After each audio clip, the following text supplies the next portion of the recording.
Mayroong dalawang magkaibigan, si Mika at Mariela. Simula bata pa lang ay matalik na magkaibigan ang dalawa. Halos magkapatid na nga ang turingan nito. At kahit sa mga magulang nila, ay anak na ang turing sa kanilang dalawa. Kahit kailan, ay hindi na paghihiwalay ang dalawa. Kung saan ang isa, ay naroon din naman ang isa. Si Mika ay matalino, nerd kung tawagin. Halos lahat nga ng guro ay siya ang paborito sa klase, habang si Mariela naman ay sakto lang ang katalinuhan. Siya ang tipo ng estudyante na matalino pero hindi sobra. Maganda rin ito at maraming manliligaw. Marami rin itong ibang kakilala at mga kaibigan. Dahil sa palakaibigan ito habang si Mika ay mahiyain. Tanging si Mariela lang ang mayroon ito. "Happy birthday, Mika!" Malakas na bati ni Mariela. Hawak ang cake niya na ginawa para sa kaibigan. "Wish na, dali!" Aniya pa at hindi na makapaghintay. Inayos ni Mika ang salamin na suot bago marahang pumikit at hinipa ng apoy ng kandila. "Ayan no, tara na, kumain na tayo." Aya ni Mariela at agad na naupo sa mesa. Kaunti lamang ang nakayanan niyang ihanda para sa kaibigan. Total ay dalawa lang din naman sila. Hindi katulad ni Mariela na sa tuwing magba-birthday ay napakarami nitong bisita. Kaya naman, obligado na marami na rin siyang handa. "Alam mo, mabuti na lang talaga at kaibigan kita. Kung hindi, mag-isa lang ako rito. Alam mo naman sila mama at papa ay busy palagi sa palengke." Kwento nito. At mabigat na bumuga ng hangin. "Huwag kang mag-alala, kada birthday mo palagi mo akong kasama." Paninigurado sa kanya ni Mariela. "Basta walang sisira sa friendship natin," ani Mika sa kanya. "Oo naman, kahit lalaki pa yan, walang makakasira sa atin," pangako ni Mariela sa kanya. "Best friend forever," ani Mika. "Best friend forever," saad din ni Mariela. At saka sila nag-pinky promise. Maganda ang imahe nilang dalawa. Ngunit walang alam ang lahat sa pareho nilang ginagawa. "Yung nampubuli sa'yo, gusto mo laruin ko ang buhay?" Tanong ni Mariela sa kanya habang kumakain sila. "Mariela, kung gusto ko, alam mong kayang-kaya kong sirain ang buhay niya. Alam mo na kaya kong laruin ang buhay niya gamit ang itim na kapangyarihan. Para saan pa at kaya natin mangulam?" Mahina itong tumawa at napahiling. Natutunan nila ang pangungulam noong bata pa sila. Ginawa nila iyon para protektahan ang kanilang mga sarili. May ilan na silang mga nabiktima at hindi naman nila ginagawa iyon ng walang kahit anumang dahilan. Kapag binabangga sila, siguradong babawian nila gamit ang pangungulam. Ngunit wala kahit isa sa mga tao sa paligid nila ang nakakaalam ng sekreto nilang iyon. "Basta ha, sa susunod may gawin yung uto na yun sa'yo. Ako na mismo ang kukulang sa kanya," saad ni Mariela at inis na napapailing. Kinabukasan, matapos ang kaarawan ni Mika, ay balik na naman sila sa normal na buhay nila sa paaralan. "Hi Mariela." "Uy, si Mariela." Halos araw-araw simula pa noon ay ganon palagi ang pangyayari sa tuwing naglalakad si Mika at Mariela na magkasama. Halos lahat ng makita at madaanan nila ay kilalang kilala si Mariela.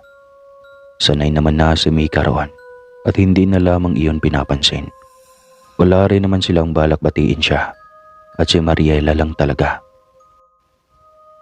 "Alam mo, kung hindi kita kaibigan, mapagkakamalan kitang artista. Halos lahat kasi rito ay kilala ka," pahayag ni Mika habang nagbabasa ng libro habang naglalakad sila. "Aba, kung hindi rin kita kaibigan, mapagkakamalan kitang sip-sip sa teachers, no? Halos lahat sila ay ikaw ang paborito," kwento nito at mahinang tumawa. "Talino na nga lang meron ako, hindi katulad mo. Talented na, maganda pa, banggit ni Mika at mabigat na bumuga ng hangin. Hindi naman matalino. Alam mo, kung papipiliin nga ako, mas okay pa sa akin yung maging matalino kaysa maganda. Utas ni Mariela at naggabit balikat. Ano ka ba? Matalino ka? Ani Mika at masamang tinignan ng kaibigan. Maganda ka rin, Mika. Ani naman ni Mariela. Magandang umaga. Bati ng guro na makapasok sila sa loob ng klase. Magandang umaga, Ginang Rodriguez.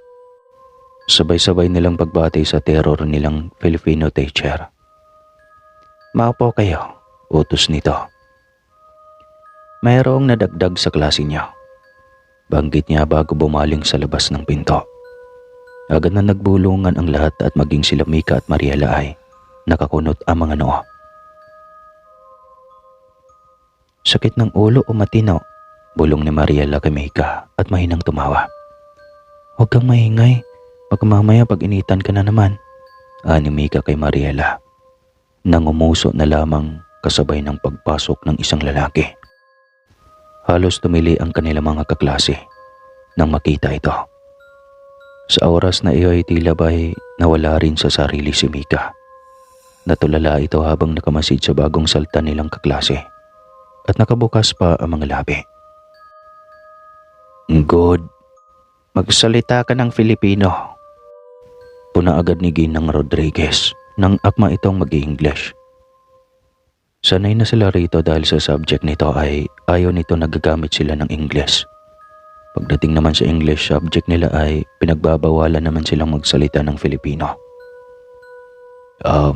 Magandang umaga po. Ako nga pala si Christopher. Pwede niyo kong tawagin Christoph. Sana maging magkaibigan tayong lahat. Pakilala nito at malawak silang nginitian.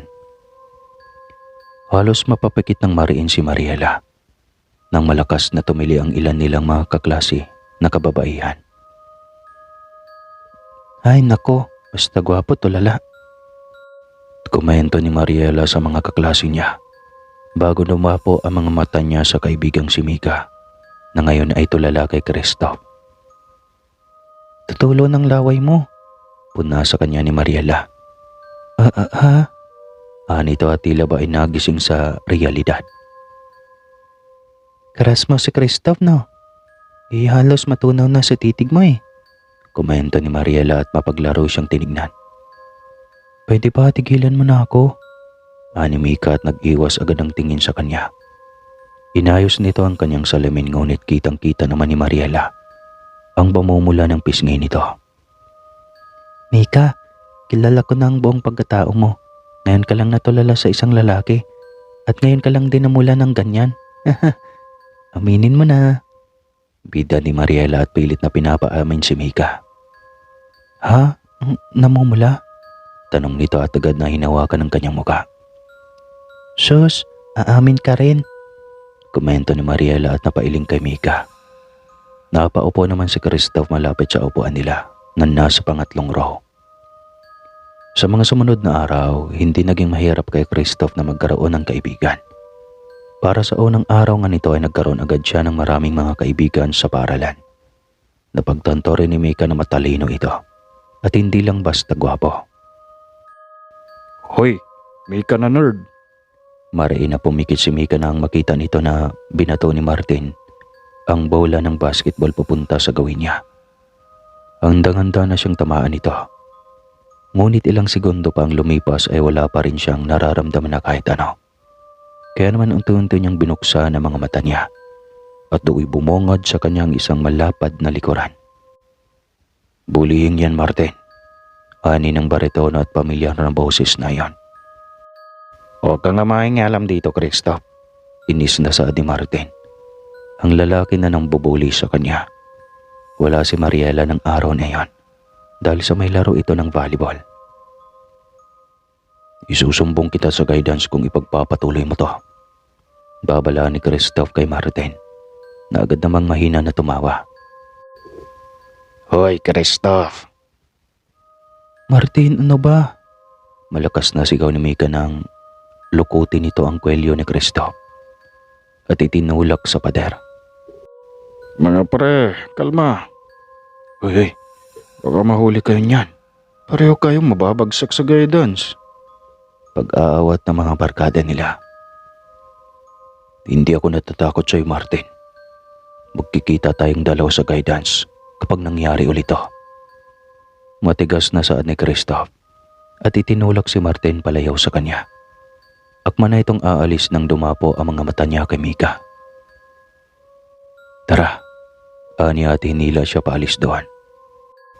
Halos hindi siya makapagsalita at hindi makagalaw.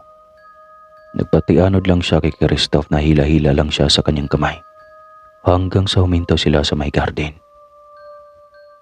Pagkarating doon, "Ikaw si Mika, hindi ba?" Tanong nito sa kanya. Oo.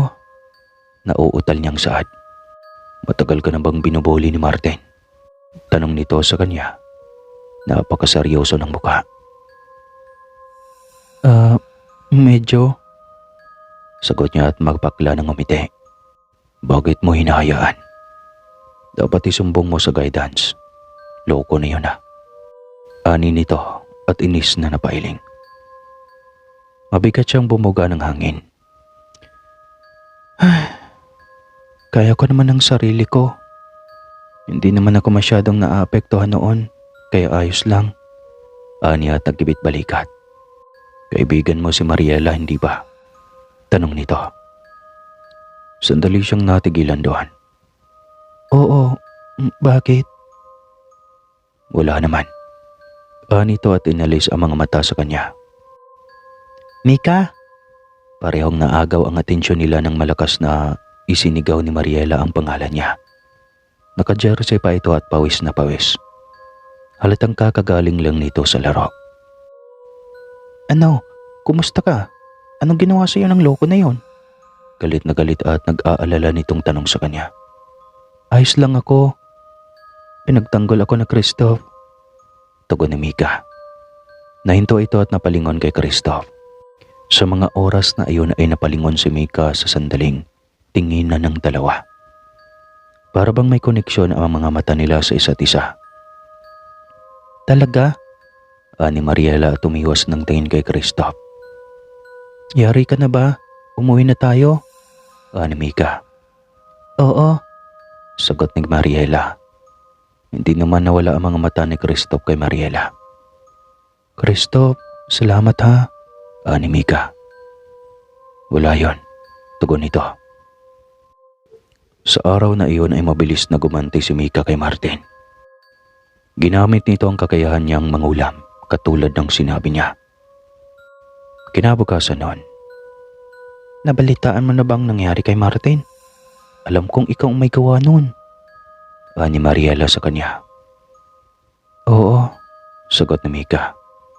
"Mabuti nga sa kanya," utas naman ni Mariela. "Ginawa ko yun dahil muntik na niyang saktan si Christoph noong ipagtanggol niya ako," pahayag ni Mika na nakapagpahinto kay Mariela. "Gusto mo ba si Christoph?" Diretsong tanong ni Mariela sa kaibigan.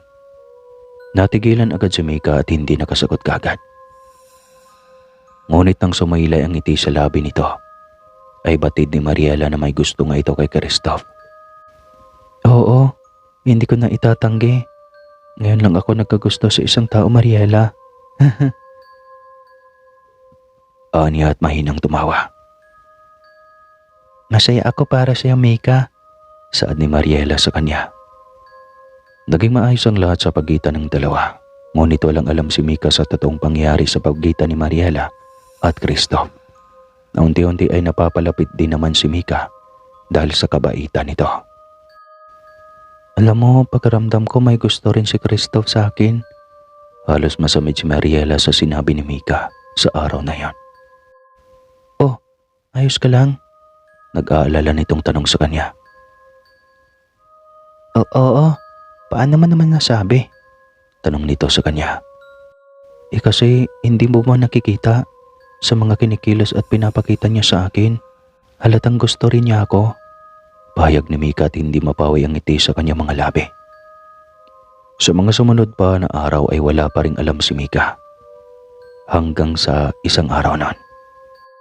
Mika, nakita mo ba si Mariela? Tanong ng isa niyang kaklase habang naglalakad siya palabas. Hindi nga hinahanap ko rin. Aniya dahil wala ito sa huling klase nila. Sige salamat. Tugon ito at agad din naman na umalis. Nagkabit balikat na lang si Mika at dumiretso sa may locker niya. Ngunit bago pa siya makalapit doon ay napahinto siya sa may comfort room ng mga babae. Christoph, hindi ba? Sinabi ko naman sa'yo, hindi tayo pwede. Sigaw ni Mariela kay Christoph. Bakit nga Mariela? Hindi ba't sabi mo sa akin na gusto mo ako? Anong problema? Hindi ko maintindihan eh. Kasi ikaw Mariela, gustong gusto kita. Pumatak ang luha mula sa mga mata ni Mika matapos ang narinig. Dahil ba gusto ako ni Mika? Tanong ni Christoph sa kanya.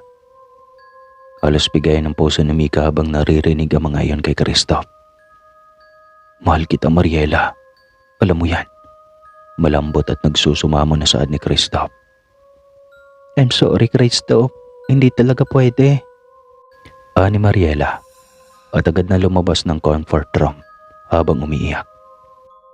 Ngunit laking gulat nito nang tumambad sa kanya si Mika na umiiyak din. Mika, gulat itong saad. Mali ang iniisip. Tama na.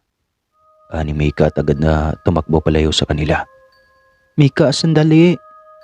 Sigaw ni Mariela ngunit hindi siya nito pinapakinggan. Lumipas pa mga araw ay hindi na nagpakita si Mika sa paaralan, lalo na kay Mariela. Pinuntahan siya nito sa bahay nila ngunit hindi siya nito hinaharap. Wala namang ideya ang mga magulang nito sa nangyayari sa kanila. Mariela, pwede ba kahit ngayon lang? Piliin mo naman muna ang sinasabi ng puso mo. Pahayag ni Christoph. Naririnig mo ba ang mga sinasabi mo? Si Mika, kapatid na ang turing ko sa kanya. Mahalaga siya sa buhay ko at kahit kailan ay hindi ko pipiliin ang isang lalaki kung masasaktan lang si Mika.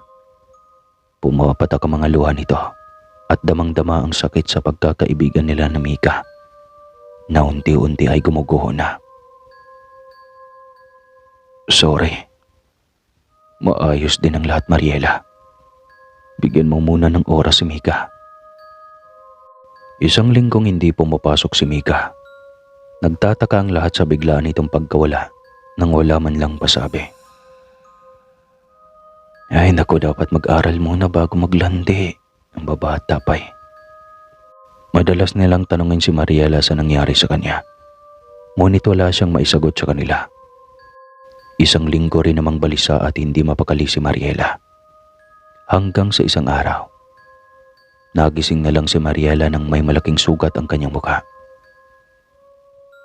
Mika!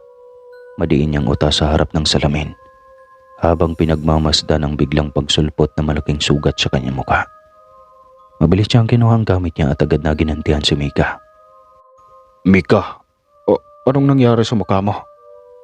Gulat na tanong ng mga magulang nito kinabukasan din kay Mika.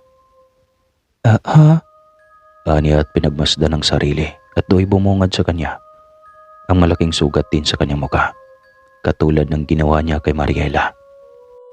Lalo pa siyang nagalit at tuluyang pinapangit ang mukha ng kaibigan. Dahil doon ay naglaho ang magkaibigan na parang bula. Wala sa kanilang nagpapatalo, walang katapusang gantihan ang nagaganap sa pagitan nila. Anak, ano bang nangyayari sa iyo? Bakit ka nagkakaganyan? Umiiyak na saad ng nanay ni Mariela. Tulala ito at wala sa kanyang sarili. Halos hindi na ito makilala sa ginawa ni Mika sa kanya.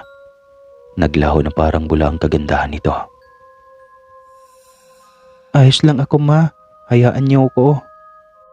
Tugon niya sa ina niya. Hindi ako titigil Mika, hindi ako titigil. Sa sinimulan mong laban. Pahayag niya at sinimulan muli ang pagsira sa kaibigang si Mika. Na siyang nagsimula ng lahat. Mika, hindi ko na alam kung anong nangyari sa iyo. Pero ikaw, Ni ayaw mong magpa-check up. Anak naman. Umiyak na saad ng ama ni Mika. Si Mariela ang may gawa nito pa. Kinukulam niya ako. Galit na sigaw ni Mika sa kanila.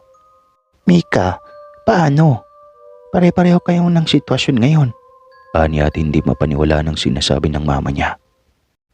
Sa mga sumunod na araw, hindi tumigil si Mika at Mariel. Nagpatuloy ang gantihan nilang dalawa o tula kahit isa sa kanila ang may balak kuminto. Halos hindi na rin sila makaalis ng kama sa iba't ibang sakit nilang ibinibigay sa isa't isa. Christoph, nabalitaan mo na ba? Ha? Ang alin? Tanong ni Christoph sa kaklase niya. Patay na si Mika at Mariela. Balita nito. Ang sabi nila ay nagkulaman daw eh. Naiwang tulala si Christoph doon. Nang dahil sa pag-ibig ay nasira ang pagkakaibigan ng dalawa at umabot sa punto na pinatay nila ang isa't isa. Kung sinong may mali sa kanila, ewan lang. Pero ganon talaga ang buhay. May mga tao na matalino sa klase at ibang bagay, pero pagdating sa pag-ibig ay napakabugok. Totoo ba o hindi? Sa palagay niyo, sino may kasalanan?